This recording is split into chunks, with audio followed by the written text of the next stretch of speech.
Thank you for listening to my interview with Justine Dorsey. The original audio recording of this interview unfortunately picked up an enormous amount of static and distortion, so much so to the point that it was almost impossible to hear anything.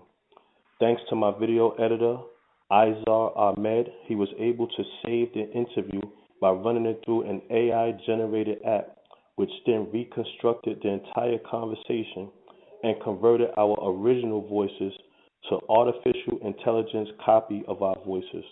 Therefore, although I am releasing the interview to the public, at times you will hear gaps in the recording, distortion in the audio, and unrecognizable sounds. While AI is not to the point of perfection, please do your best to enjoy the interview in any event. Shout out to Anna Adams, aka Ladybug, Ivy Demolina, and Tammy Eldridge, the female prisoners that are mentioned in this interview. Eileen Russell is the superintendent mentioned in this interview, and Mr. Mathis is the teacher mentioned here as well. An important observation should be made. During this conversation, which was recorded on February 16, 2024 at Elmira Correctional Facility, Justine and I speak about the Holt Solitary Confinement Act, and I explained to her that there exists a 72-hour pre-hearing confinement clause within the Holt Solitary Confinement Law that allows docs to place prisoners on a temporary keep lock status if they were recently involved in violent conduct. Just so happened, the very next day, on February 17, 2025, 15,000 New York State correction officers started a 22-day illegal, non-sanctioned work strike in which they claimed they were protesting against the unsafe prison conditions that stem from the passage of the Holt Law, but which many prison experts believe was officers retaliating because their colleagues had been indicted in the murder of Robert L. Brooks. Nonetheless, the main argument advanced by the officers was that they could not put prisoners in keep lock after a violent altercation. In light of the confusion caused by this misinformation, Commissioner Daniel Martuscello was forced to release a public statement clarifying that the Holt Act indeed allows for pre-hearing confinement for violent conduct. As you will hear, I had just explained this very same point to Justine one day before the biggest prison strike America had ever seen. And now, my interview with Justine Dorsey. Thank you for listening to another edition of MAEG Radio. I am your host, Nicholas Zimmerman, a.k.a. the Honorable Black Entrepreneur. Today's date is February 16th, 2025. Time is approximately 5:53 p.m. Current location is Elmira Correctional Facility. As many of my followers already know, I am incarcerated. So throughout this interview, you may hear some crazy noises. This place may turn into a war zone. Right now it's quiet, but I don't know how long that's going to last. So if you hear some noises, please just try to deal with it. On today's show, I have a young lady named Justine Dorsey, aka Justine Gooch, a domestic abuse survivor sentenced to 15 years in prison for the manslaughter of her baby father. It's an unfortunate situation. A young lady had to do a lot of time in prison, and we lost a life behind that. But she's here today. She finished her sentence. She is home. She is doing well. She is working. She is on track. She got out of prison under a new law, Criminal Procedure Law 440.47, I believe the number is. But if I have it wrong, I'm sure she's going to correct me on that. And she's here today. Hello, Justine Dorsey. Can you hear me? Hey, yes, I'm here. Thank you for having me. Hello. Thank you for being on my show. I wanted my followers to know that I listened to you on another show, my brother's show, Flo, called the Moving Forward podcast, and I was very intrigued. Very intrigued by what I heard there. And I reached out to him. I said, yo, listen, man, you got to talk to this girl about coming on my show. She has a crazy story. So I would love to meet her. I would love to interview her. And you are here today. I am. As soon as I got the message, I was like, let's do it. Exactly. Okay, so let's clear up a few issues. If I'm said anything wrong, your ultimate sentence for your crime, for your conviction was, what was the final sentence? The ultimate sentence was 15 years inside, and they gave me 5 years post release. And you're finished with parole now, or you're still on parole? I'm done. I got my walking papers a few days ago. I'm this. Okay, congratulations. Congratulations. So let's talk about what got you out of jail. Not about the case itself, but the new law, if we can talk about that. Criminal procedure law 440.47, correct? Yeah. Okay, so most people knows it as the DDSJA, which is the Domestic Violence Survivors Justice Act. But yeah, it is the 440.47, the resentencing. And this law, they passed it in 2019 after about 20 years of incarcerated women fighting for civil and the law to be passed. And it basically just gives the judges the discretion to resentence domestic violence survivors and family violence survivors, both men and women. They have new sentencing guidelines that they are able to sentence these individuals to, because a lot of people are sitting in jail for family violence, and in most cases it's first time offenses, and it's usually self-defense. Uh yeah, so So did you get was it that you got a reduction in your sentence, or was your sentence dismissed?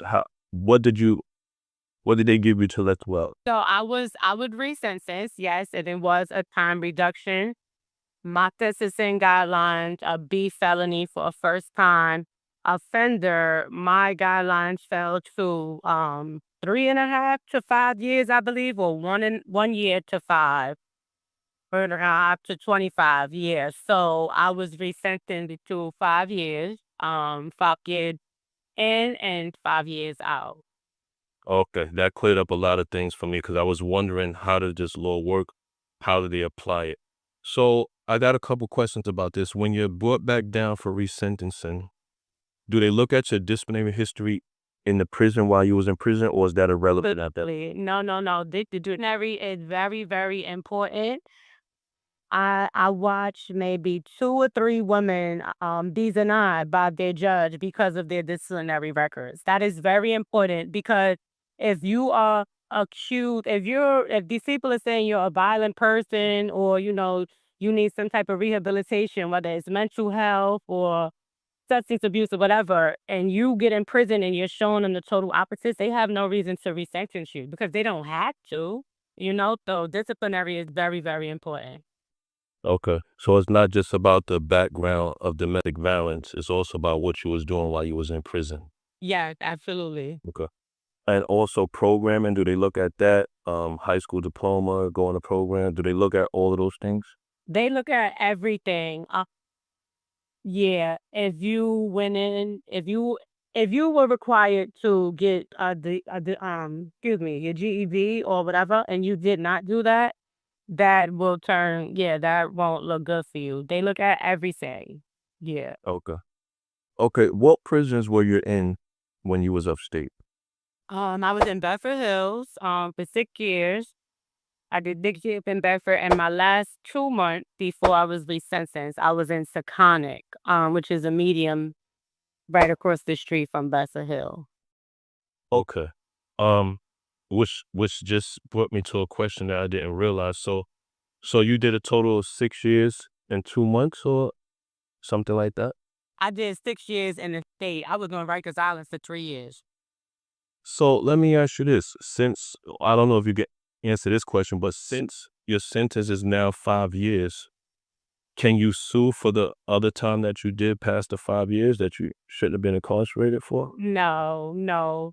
I can't do, because my conviction was not thrown out. It wasn't thrown out. I was resentenced. So they don't owe me anything. No. Okay. Okay, gotcha. So you said Taconic and you said Bedford Hills. Yeah. the conditions in both these jails, which one would you say is worse? Definitely Beverly Hills. Definitely. Definitely pills. Yeah. Okay. Um, let's start here. Women hygiene products. Are the women getting what they're supposed to get? Explain that to the listeners. Feminine hygiene products, deodorants, lotions, panties, underwear. What's the situation with that there? Okay, well, the state affords 6 pairs of underwear to the women upon entering the facility. After you receive your clothes from Safe Shop, you're basically on your own to take care of yourself. So, as far as underclothes goes, you need that outside support, or you need to be generating some type of money that can support you on the inside, so you can order those products. Um, Sometimes the face shop will give trouble. Like, let's say they give a woman her first set of clothes at the beginning of the month, and if if she has, there could be a search and her stuff is taken, or she can have accidents with her menstrual or whatever it is, and she may need new underwear. I have seen face shop give women a hard time where they said, we just gave you what you were afforded. Uh, as far as hygiene products, they do sell deodorant, lotion, baby oil, Vaseline, things of that nature on commissary. Um, Women are allowed to get those products through package room as well, and they do have like little they call it a hope sale where they sell those products as well. So take care of themselves. Um, They pretty much they pretty much ask around. There may be women in the prison who knows, who's in need. Like, let's say, for example, the ICP unit, where 9 out of 10 we know they can't really afford anything, so we donate to them. There were times where women would get together and donate to RCOD as well, which was reception. But they don't really make a lot of money in the state. So if you don't have family support, it can be a little hard. And those products are not given by it should be. Are you saying that the state doesn't supply the very personal women hygiene product? She's in a time of the month or whatever like that. If she can't pay for that, she's not going to get that for free. The women, the state will they do give them pads, sanitary napkins, and tampons. Yes, they do give them that. Do they run out? Yes. If they don't have and you don't have, that happens a lot. And there's no immediate situation to fix that. You've seen the state of New York play games, or the officers play games, or staff play games with not get. Yeah, I have seen the officers play games. Like, if there's no pads on the unit and the women are saying, okay, can you call a unit downstairs? Can you call across the jail and try to get us some supplies? It basically depends on how the officer is feeling, but they don't care if the woman is going through something in that moment. It's really important how to fight y'all. Um, so these are things that's normally a problem behind the wall with women. Those type of toilet piano. Okay. Okay. Let's talk about the mess hall. On the other show, you mentioned that the mess hall is disgusting. I'm experiencing that same thing over here, but I want to get a little deeper into that. In terms of complaints against the full service administrator, the guy or the women that runs the mess hall. Yeah. But you guys, yeah, the FSA. When you guys file these complaints about, well, first let's talk about. You said the mess hall is disgusting. In terms of what? Explain that, please.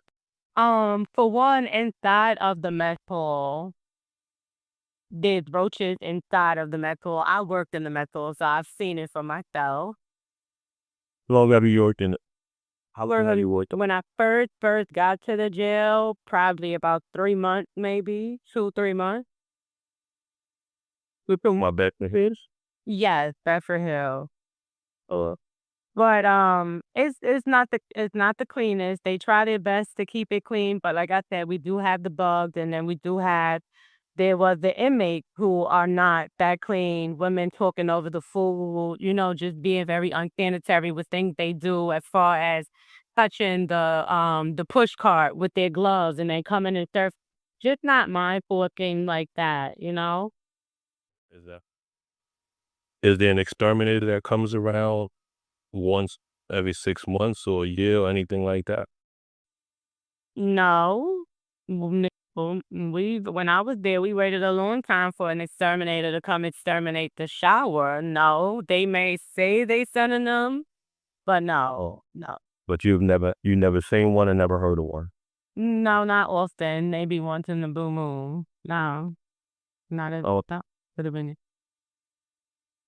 in the jail itself, is it cells or dormitories in Bedford Hills? There are 4 units in the backs that they call a back unit. Those are the dorm areas. The rest of the jail, which is the uppers, known as the uppers, is cell unit. Cell units. And you was in the cell units or dorm? I started in the dorm. I was in the dorm for 2 years, and then I went up to the cell. Does most women want to be in the dorms or would they rather be in the cells? That's a tricky question. Honestly, it just depends on a woman's personality and how, what works best for her to do her bid. But I would say, I think most women may prefer to be in a dorm. Yeah, because, they're not locked in as often at all. So I think, yeah, maybe the dorms. Okay. The level of violence, you spoke about that as far as officers abusing women. And I think you said that even the men beat on the women there. It's mainly the men abusing the women. Mainly the men. Okay. Uh, even on camera, there's cameras, I assume, throughout the facilities there. There's a camera throughout the facility, and then they have body cameras as well. Okay. But this is still happening even though these cameras are all over the place. Yes, it's definitely still happening. Okay. So my next question is this. When these things do happen, woman is assaulted, and I assume she requests the body camera or uh, the facility cameras to prove her allegations that she was assaulted. What happens at that point, the 4 unit or the grievance unit? Do they normally give this information up to the women that's asking for it, or do they give them a runaround? Okay, well, I used to work in the grievance department, so I could speak straight from that department. I want to they clear up too. Yeah, grievance. They process the grievances. They don't have any information as far as camera numbers or anything to that sort that they can give to the individual. But the grievance is just the start of the process. They push it through. They give a hearing where the individual can sit with sergeant. Sometimes the officer who is being accused of whatever may be called to the hearing, or they may do the sergeant do an investigation on the side. But a lot of times, Bedford will not give that information to the individual. Something always happens. The cameras were working, Exactly. or the body camera wasn't turned on. It's always something, but they very rarely get the footage that they ask for. And officers involved. Not when the officers involved. So you worked the grievance system. Well, you said you was the clerk, right? Yes. Okay. Did you have to vote? I know there's 4 votes on a grievance, and one of them is, or 2 of them might be from inmates. Was that your job as well? You had to vote on them? I think I probably sat in like 3 hearings. We had 2 reps. We had 2 reps who was always there, and then the sergeant and one of the supervisor would be there. But I was called in probably like 2 or 3 times, maybe. I wasn't in those meetings often to vote. No. Did you ever feel that your vote mattered, or any of the other reps, did they ever feel like their vote mattered when it came down to deciding these grievances? Absolutely, absolutely. So, and that's for the grievance rep. She's been a grievance rep for about 6 years now, and she holds a lot of weight in her position, and she does make a lot of things happen. For the inmates, so her voice and the people who work along with her, the voices definitely do matter. And we're gonna be like the grievance department, yeah, female prisoner. The grievance department, the way she operates it as the top rep. and how she trains the clerks and everything. Yeah, the grievance and then sometimes they voice does matter. Yeah. Okay. But not as far as having an officer punished for assault in a prison. That's not gonna happen. It's never gonna go that far. Mm-mm. Okay. All right. You also spoke on the transgender situation. Oh, yeah. Nah. I really need to know what's going on here. I was shocked by what I heard from you. And it pretty But man, listen, when I got to Becker Hills, it was I think one transgender there. Um And what year was this about? this is 2018 and it's crazy because when I got there, I you can look at him and I could tell that he's a man. So I start asking questions and they're like, well, he's actually going back to being a man now. And I'm like, what? What's going on? How does this work? And then I'm telling you by like 2020, oh man, they just started coming in and coming in. So this is when all the pandemic hit and all these movements are going on and the LGBTQ community, well, they they took over with their movement and they got their voice out there and they wanted to be heard and the state started to accommodate trans females and let them move from men's prisons to women prisons. So around 2020, they just started coming in, and they were coming directly from male facilities. Now, Go ahead. Go the ahead. I'm sorry. I don't want to interrupt you guys. So wait, let me ask you a question. Just so I'm clear on what you're saying. I'm in prison right now. I could just go to a sergeant or whoever in here and say, hey, I feel like I'm, I don't identify as a man no more. I want to be a woman, whatever like that. What do I have to say to these people to get to that jail over there? What line of craziness do I have to tell them to get to a woman's facility? Well, I don't know exactly how the conversation goes, but I do know there is a mental health process. Like when some of my friends were transitioning from females to males, that there's a mental health process. They have to go through mental health. They have to watch videos. They have to be evaluated, I guess, so they can see, is this really what you want to do? But after now, I think that process is kind of obsolete. And now you could just probably go to get your ID changed and say, I'm a female. Like I think it's really that easy now. But as far as being moved to another facility, I don't know exactly how they do it because 99% of them who came, they were really trans women. They were taking the estrogen shots. They had the boobies. They were already going through this. So yeah, I don't know. But tell you now what I do know. Some men are starting at Rikers Island and they're going in there like I'm trans woman, I'm trans female, or the guy told these people he was identified as a lesbian, and they put them in Rosie's. So I don't know how this is going, but Did he have this guy that you talk about? Is that the same guy you said was in a wheelchair and he told the people that these legs under him. don't know about? I don't know about that story, and there may be some listeners that don't know about this. Can you explain the case first before we get to that guy? What did he do? Or allegedly, what did he do? Okay, so as I'm telling you guys this story, I'm gonna look for his name. So this guy had already served two sentences for two different bodies. He had already killed um two women. Parole had let him out or whatever. And then this time they catch him. Um, he's on video in a wheelchair. He stands up and there's a leg under him. His name's not coming up. Hold on. Oh, okay. They said that anyway, long story short, he killed the lady, he chopped her up, he's riding around with the leg, and I believe her body was found in his apartment.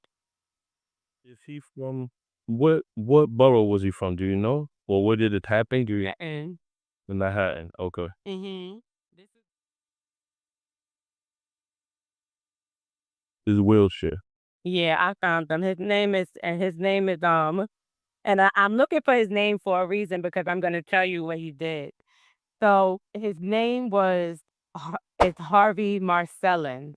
Okay. Harvey Marcellin. I'm writing right down. Okay. Switched his name around. So now he identifies as Marcellin Harvey. Yeah, so he's on Rikers Island. He's enrolled in singer right now. He told the people he identifies as a lesbian. Now this article is saying transgender woman. So they're making it very easy for the men to get into these jails. Does he have any female traits at all, as far as you know? Does he take the estrogen pills? Does he? I don't know anything about this guy, no. But from what I've seen, looking at him, no, it doesn't look like he started any of that pro. But in the picture right there, he has no female attributes at all. Sorry, my AirPod came off. Say that again. I said in the picture you're looking at, he has no female traits at all. He's a straight man. Yeah, no, straight man. Yeah. And you saying they sent them to Rosie. What is Rosie? Roseanne Singer is the woman, the female building on Rikers Island. Oh, Rikers Island jail in New York City. Mm-hmm. and he's there right now. Right. That'd be crazy. Yeah. And I get this safe to assume that he's showering with women, he's eating with women, he's sleeping in the I know now that they have a transgender unit on Rikers Island, but I don't think they have to live there. So if he's not living in their unit, then yes, he's living amongst the rest of the women, showering and doing everything.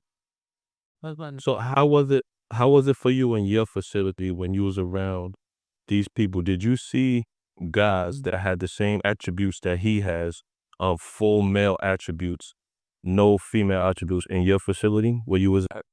Yes, I did. It was actually so for one, the guy that I mentioned when I had first got there, that one is the straight man. Like even the boobs just looked like a overweight guy. It didn't look like fresh. And then there was one who really stood out. Towards the end of my bid, he was a gay man, and he set out his mouth. Oh my God, two of them. I forgot about the last one. They both sit out their mouth that they identify as a gay man. And one told me that when he first got locked up, when he got to Rikers Island, they was like, oh, you're a transgender, you going to Rose M. Singer. He said he didn't even stop them. He didn't stop. That I never told them I was transgender. I'm not. Wow. Does he transgender? Like, he don't even look. Wow. Does he have a high pitched voice? The neck. It's the new now, man. Older gay man. He was in there with women. Guys, he was. He, Oh my. I, it was crazy. They lived with us. They did everything with us. Everything. There was no separation. Let's get to this. What about the stories of rape and violence against women coming from this particular group of people? Is that happening there? Is anyone being forced to do things from these people? The violent, um, the rape, I can't say I've heard of any of them raping women. Sexual relations, yes. And did it go? Yeah, it was some women who was into that, who were waiting for them. But the violence, definitely, they had no problem fighting female. They think they're one of us. And they would just fight them like there was a. They don't even care that that's a woman. They just beating them like. They don't care. Yeah, no, they don't care. They don't care at all. What happens in a situation? Now you have the transgender male or the gay male in the women's facility. What happens in a situation where a woman gets pregnant? What happens there? Honestly, I don't know because it did happen. Uh, the only story I've heard of that happening was in Jersey, and then of course I heard a lawsuit follow. But I kept saying if it did happen in Bedford Hills, it will be assumed that it's an officer. Bedford would try to sweep that under the rug. They wouldn't want it to come out as a transgender. The girl will probably end up in the box and end up on a draft while they're investigating before they admit that one of the transgenders did it because the state wants us to be under the assumption that all of them are they can't make babies. That they can't make babies, you said. Right. That's what they want to believe. So the state is always going to say, no, it's impossible. And they're going to think that the woman was sleeping with an officer. Okay. We have 1 minute left. So we're going to take a little intermission here. That's the first 30 minutes of the interview. Again, I am with, as I have heard, trust me, I know the name now. If I didn't know it before, I definitely know it now. But a woman that has survived all these things that we're talking about right here. We're going to pick up in part 2 of the interview, one more half an hour for right now. And we're going to pick back up when I call back in. All right, let me call you in a second, all right? Okay. All right. The caller.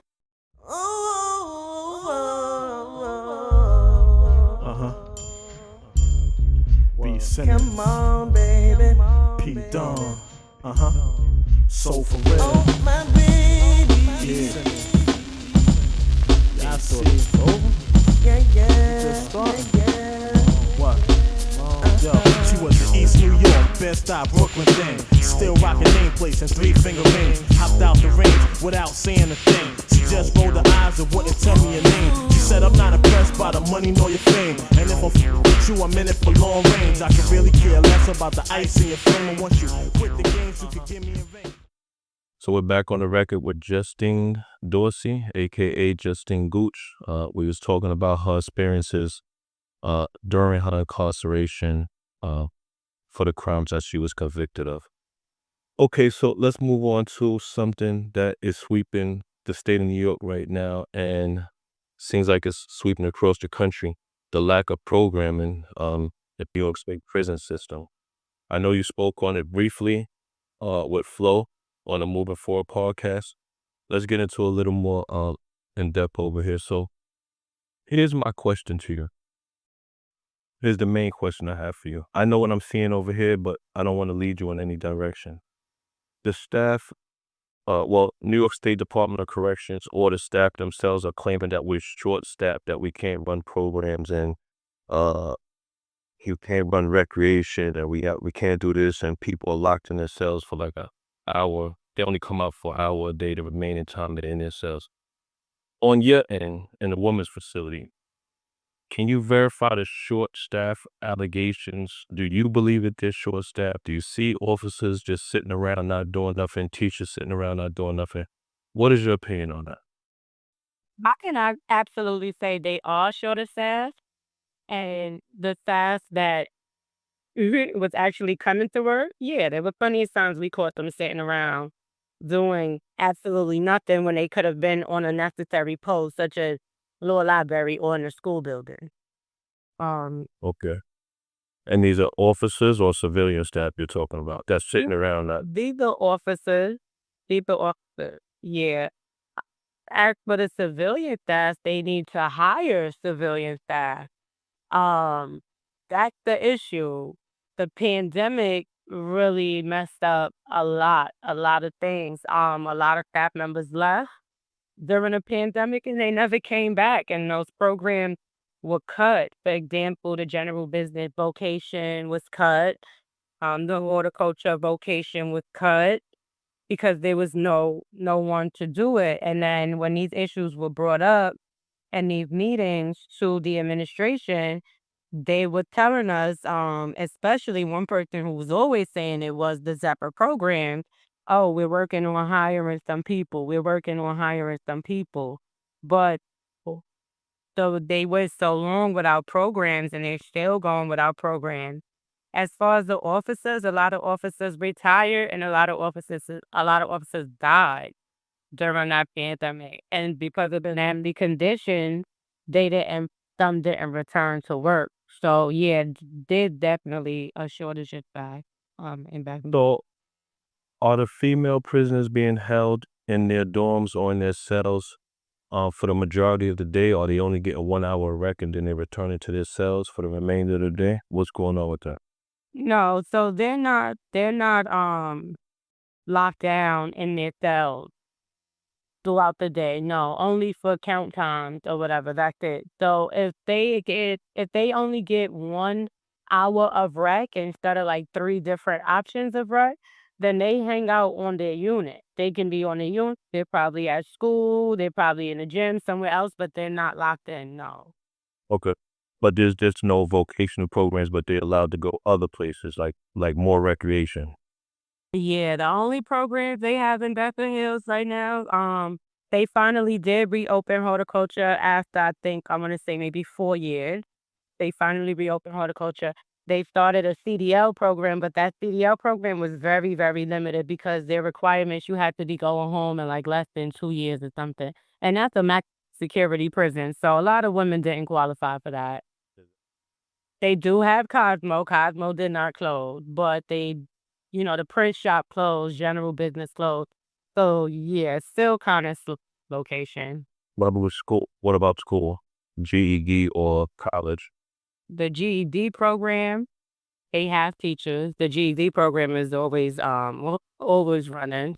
Uh, it's just a horrible program. Yeah. Would you say that? Sure, being teachers, their teachers are very, very, very inattentive. For so many years, I wanted to be an IPA. I wanted to be a teacher's aide. I said I need to get in those classrooms. I want to help these women.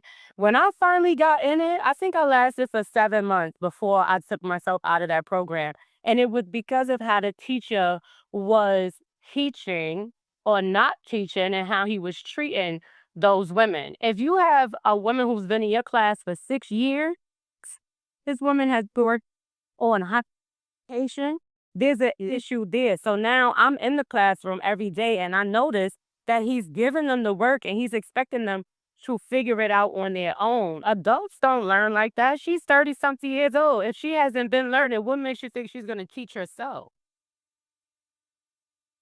If you want to, and if you don't want to, that's fine. Can we put that teacher on blast? Do you know his name? Do you remember his name? Maybe we could get the attention. And don't remember, that's fine. No, I'm gonna remember his name. He knows why I stopped working for him too. Well, Uh, these people need that. what the hell is that man name? Okay, maybe you could give it to me later. I'll put it up on the screen. Okay, I'll put it up on the screen because we're gonna make a video of this anyway. These type of people need to be exposed. The attention needs to be on them. You know what I'm saying? If they're not doing their job, they need to get out of it. So Yeah, they definitely need Right. better teachers than you. Okay, all right. Next question about the program. So since there's lack of programs in the state of New York right now, over here and where you was at, have you heard the parole board or the conditional release team hold that against a prisoner when it's time parole? They say, listen, you don't have your programs, you didn't do your vocation or whatever, so you're getting hit at the board, or you're not going to make your CR because you didn't do your even though there's no programs in the state right now.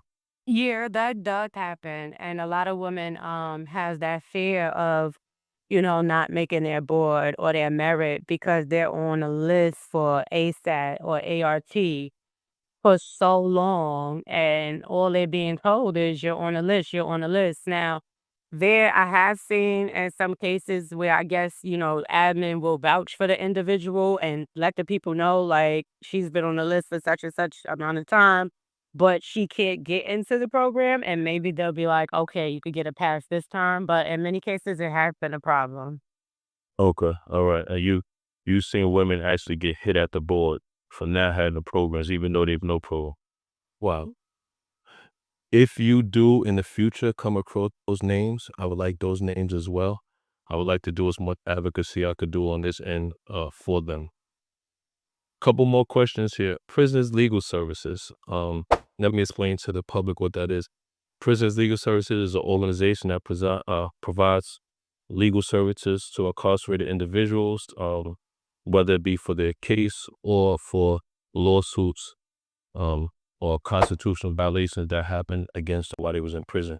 I assume you dealt with this organization while you was on the inside. I would like to know, in your opinion, have they been helpful to you and the women over there, or have they not been helpful? What is your opinion of this organization? I only utilize PLS for personal things, like getting information about the 440, 47, or retrieving help with family court. And I can say in those aspects they were very, very helpful. I received the information I needed. And as far as their family support, their family court and their family support section that they have, very, very helpful. They helped me get some paperwork I needed. I got it in 2 weeks. I did not use them for any type of assistance inside the jail. Um, and I can't answer to how much they helped anyone else because I didn't really have any conversations with anybody about, any help from PLS. Okay. I just want to know what you guys' opinion was over there. What about the Securus emailing system? While you was on the inside, as far as sending emails out, getting emails from family, videos, pictures, stuff like that. Do you think this system is working properly? Do you feel like a lot of emails are being rejected without justification? Videos as well, pictures as well. What's the situation over there?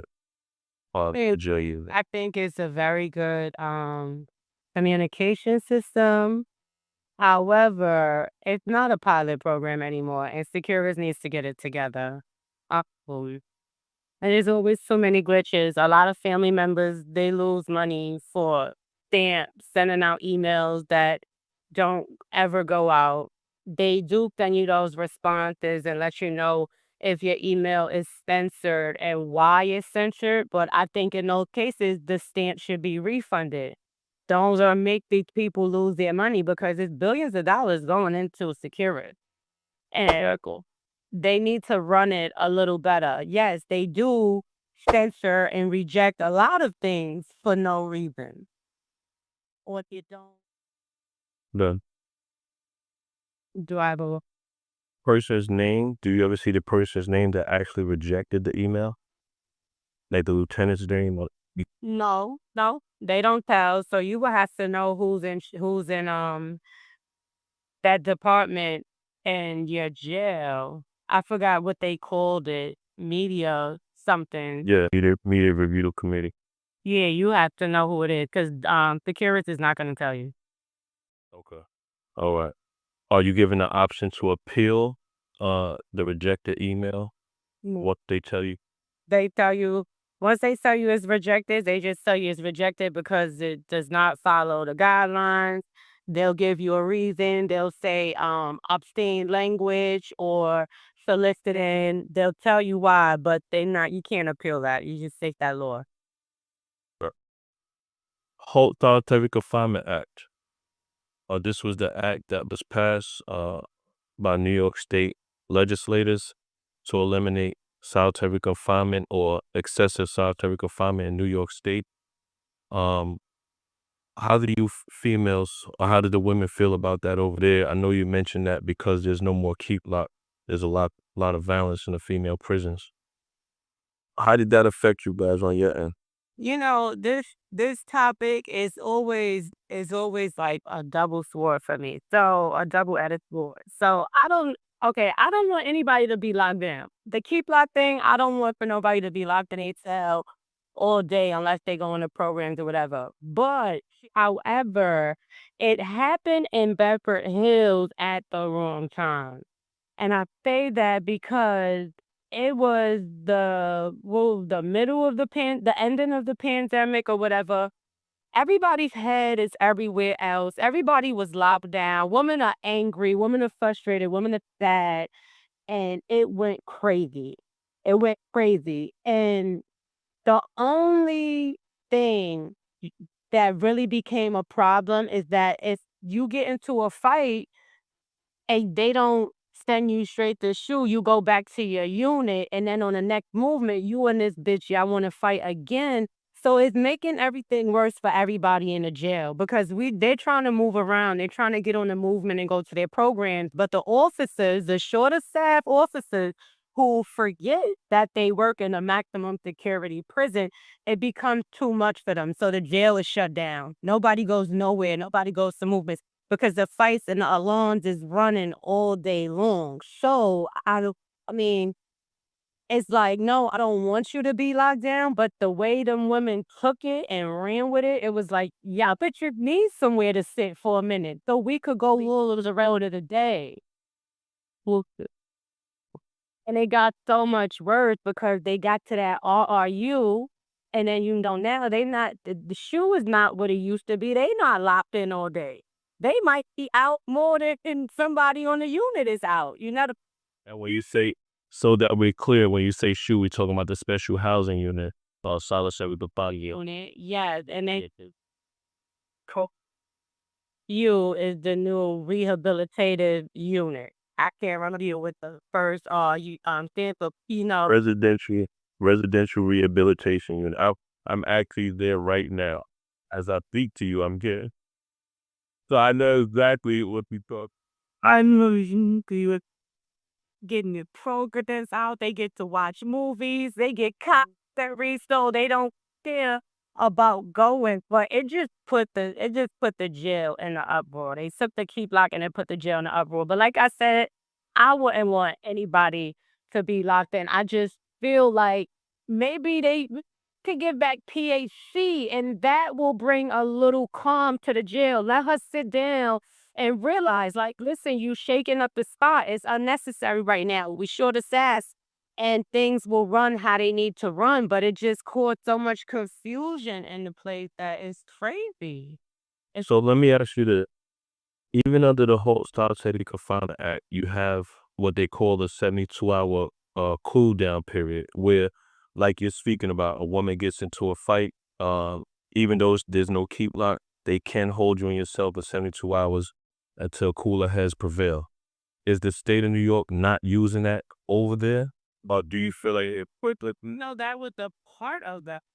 Well, you see, you don't even know that. That means they're not using it yet. So what you're talking about is the PAT that I'm talking about. Well, what is the PAT? What is that? Right. And then 70. Yeah, but they took that term away when they took cheap line. But I didn't know this was a thing. No. So. Yeah, here's the thing though. And I didn't want to lead, I wanted to ask that question first and not lead you into the answer, but I'm going to give you the other side of it. New York State Department of Corrections don't like the whole Solitary Confinement Act. So they're purposely letting people out again so they can kill each other. You see what I'm saying? So they could say, oh, look at these guys. They're violent. They're animals. We have to overturn this whole Solitary Confinement Act. They won't use that 72-hour cooler period. They'll just let everyone back out to kill each other again. So this is what's happening. You see what I'm saying? But I didn't want to. They grievances. I sat and read about the whole as many grievances. I had no idea that this 72. What is that at in the pre? I will put that up on the screen so people can see it. And look, as a prisoner, you didn't even know this existed. But the funny thing, that's because they're not using it.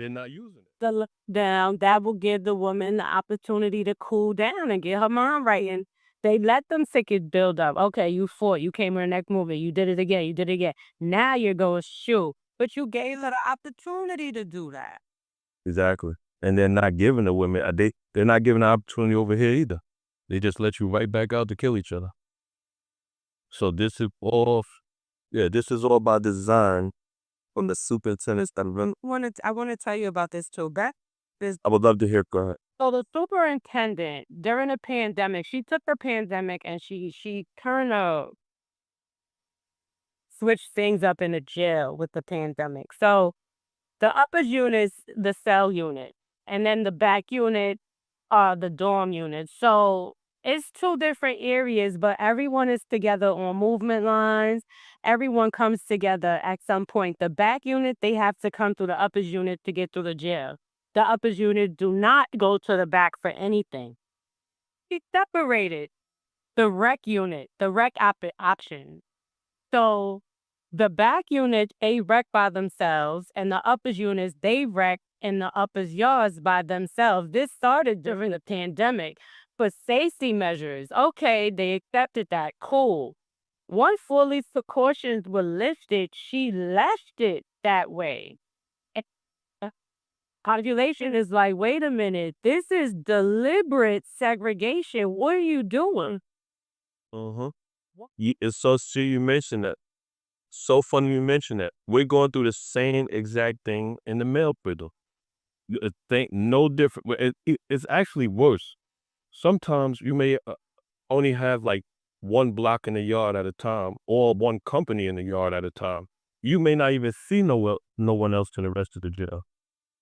So the pandemic gives them an opportunity to cause this separation, and now they're just going to try to leave it like that. And to run with it. Yeah, which means like So unhealthy. It's so unhealthy because you did this at the end of the pandemic. Everybody was separated for so long. You know, in jail, especially in women jails, these women create family. Some of them, their jail mom is the only mom they knew, or they sister, the cousin, and they're on the other side of the jail. They haven't been able to spend an hour or a few minutes alone with this person in so long. Now you're deliberately segregating them, and it becomes a mind thing. You fucking with people's mental. And the funny thing is, I'm put something up on the screen right now. We have an article out which it says general population is the new solitary confinement. So what they could not do to us in solitary confinement, because Hall only applies to us in solitary confinement, they're doing to general population. They're segregating us. So that's out there. General population is solitary confinement now. And I'm glad you just explained that to been saying it for the past few years, but now you're confirming what I'm saying, and you don't even know about that article. They can't even make sense of it because we go to program together, we work together, we in package room together, and the mental, everything is done together except for rec.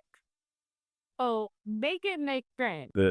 Because it's obvious what the plan is with these people. What they thought. Age and the RMU together. They go to rec together. Exactly. This is not about safety. This is not about keeping anybody separated from fighting. No, this is just deliberate. You're doing it because you can. And it's horrible. It's horrible. Like, you know, the mind games that go on is insane. Well, we have to be a voice for the people that's over there, the women that's still there, and I try my best to be a voice for the brothers over here. But we also need them to speak up as well. Exactly. Yeah, I'm trying to get everyone involved. It's not easy. Everyone has their own agenda at times, but I do the best I can. You know what I mean? I get it. I know. think me and you together is gonna really open break down some barriers though with the work that we're doing. No. Yeah. Okay. I wanted to touch on just two more things. One about you and one about the jail. Tell me about some of the talented women that you met in jail. I know you got women over there drawing and singing and rapping and sewing, and I want to hear some of these stories. So, and me, this lady draws art for the whole jail. The whole jail, right? She does it all. Characters, 3D art. Her name is Manny. I'ma shout her out. Manny. And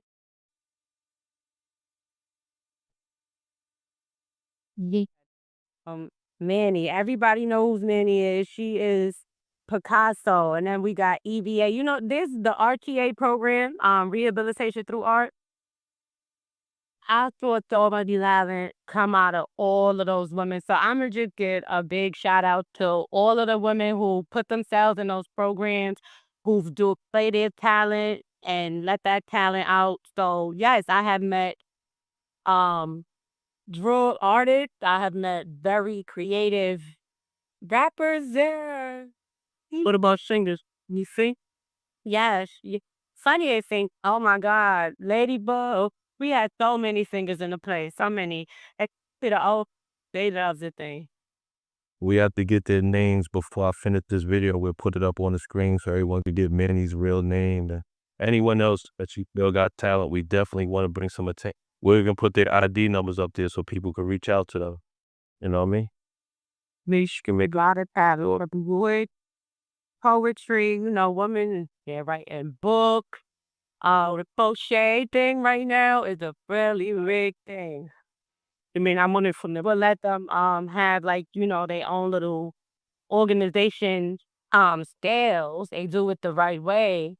Because I don't think girls crochet little toy trucks, like big little tiny toy trucks and dolls and everything. And it's brilliant. It's a lot of hits in prison. actually the work that we're doing through Madison. I'm gonna help these incarcerated individuals get their products sold out on the website. You know what I mean? Uh, Hopefully we're working together and doing that. So I got so many things lined up for you that I'm going to be explaining to you in the future. Okay. And like I said, I appreciate you even giving me the opportunity to work with you at Madison to get the word out. This is about that. Absolutely. Absolutely. We're going to make sure these women's voices are heard and their products are heard and bring attention to all of their issues as much as we can through our platform. Okay. Let's talk about one last thing, your book, Enemy These Are Closer. I heard about it. So what is Enemy Even Closer? My done it. Oh, right. That means I'm still in the process of, putting it out there. Enemies Even Closer is my baby. It took me a while. When I got to Rikers Island, I was just in my head and I was like, what can you do with this time? What do you want to do? And I've always enjoyed writing. So I was like, all right, I just started flowing. And it didn't go anywhere at first. I didn't have a plot. I didn't have a plan. So it took like the try.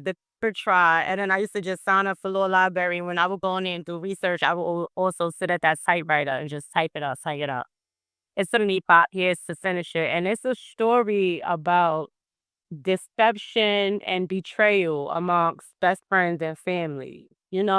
Always always the ones closest to us, the ones we would never expect. And you think you know someone and you just really don't. And it's a very relatable story. I only write about what I know. So I don't have a big cartel. I never been a part of that, It's The outlandish story that yeah, everything in the book is just a story that everyone can relate to. And that's some of you may think it's the typical best friend story, but it's a lot of messages in it about just, you gotta keep your eyes open and never think that you know someone. You never know how long it takes you to get to know somebody.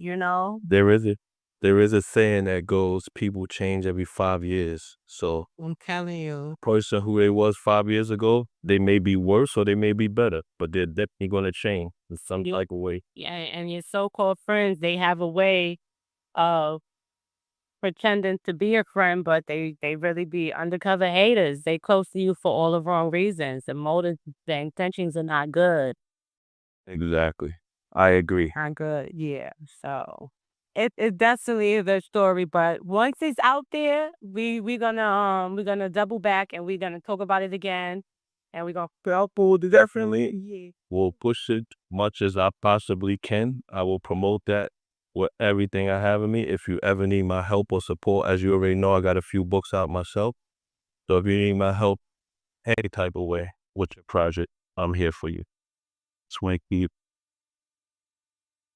This is Justine Dorsey, everyone, that we have listened to for the past hour. I expect her to go on and do great things. Shout out your social media pages so people know where to find you if they want to do business. Okay, well, if y'all want to find me on Instagram, my at name is at underscore gooch. No, at gooch underscore still underscore gorgeous. And gooch is spelled GUCC. So that's GUCC underscore still underscore gorgeous. And on Facebook, Marita McDonald. That's MeritaMcDonoughh. So yeah, you gotta read through me. IG, Facebook. Yeah. Hey, and guys, if you go and hit her up, make sure your money right. She ain't playing no games with y'all. Don't come at her sideways, cause she ain't been out there playing no games. She on the ground right now. Oh, I heard you just got congratulations on your new job. You doing big thing? Congratulations. This is the start of a career. And real quick, I just want to tell everyone, don't give on your don't give up on yourself. I'm going to leave y'all with that. They told me that I wouldn't be able to work directly with people and I will be starting my career as a human service provider, a family advocate. You hear me? For the Rikers Island department. I'm going to be a family advocate for those women on Rikers Island. Wow. Amazing. She's only been home. They told me I put through it. And I'm about to take it to the top. Yeah. The big. Tell you can't do it. We will be hearing more from Miss Justine on my show. That's for sure. Thank you for coming on my show. It's been a pleasure. Okay. All right. I will talk to you soon. All right. I'm asking for everyone's assistance in helping me bring attention to the stories of injustice that I report about on my podcast. Here are a few very important things that I'm asking everyone to do in supporting the MAEG Radio podcast and the MAEG movement as a whole. Number one, the most important thing you can do above all else is to help me get the word out to the masses about my podcast by doing the following things. Hitting the share button on all my posts so that my stories and reporting will be shared with all of your followers. Hitting the like button on all my posts so that my stories and reporting will be shared with all of your followers. Leaving a comment on my post voicing your concerns and opinions about the subjects I have reported about so that your comment is shared with all of your followers and my followers as well. Please make a donation to the MAEG movement so I can continue to pay my assistants to help me record and promote my stories of injustice on my podcast. Our address on PayPal is the maegmovement@gmail.com.